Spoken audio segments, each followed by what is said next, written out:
অনেকে ছেলে পছন্দ করে, মেয়ে পছন্দ করে না, আছে না নাই? আলহামদুলিল্লাহ এইখানে এরকম কেউ নাই। এই আছে, তুমি জানলা কেমনে? আমি বাসায় দেওয়ার জন্য বললাম নাই, এরপর এরা কয় আছে। যদি কেউ থেকেও থাকে, চেঞ্জ ইউর মাইন্ড, আপনার মাইন্ডটা চেঞ্জ করেন। ছেলে হোক মেয়ে হোক, শুকরিয়া করবেন কার? কারণ পৃথিবীর এই যে বড় বড় বিজ্ঞানীরা মাইক বানাতে পারে, মোবাইল বানাতে পারে, কম্পিউটার বানাতে পারে, রকেট বানাতে পারে, জেট প্লেন বানাতে পারে, হেলিকপ্টার বানাতে পারে, কিন্তু পৃথিবীর সব বিজ্ঞানীরা মিলে একটা বাচ্চা বানাতে পারবে?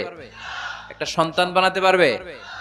আর্টিফিশিয়াল মাঝে মাঝে রোবট বানায়। একটা রোবট আসছিল আমাদের দেশে, সোফিয়া নামে, মনে আছে? এরকম আরো ডেভেলপড রোবট তারা বানিয়েছে, কিন্তু এগুলোও কাজ করে না। এদিকে যাইতে কইলে মাঝে মাঝে ওদিকে চলে যায়। আর এগুলোর সিস্টেম সফটওয়্যার ভিতরে ঢুকাই দিতে হয়, সফটওয়্যারে যা, এর বাইরে কিছু বলতে পারে না। তাহলে গোটা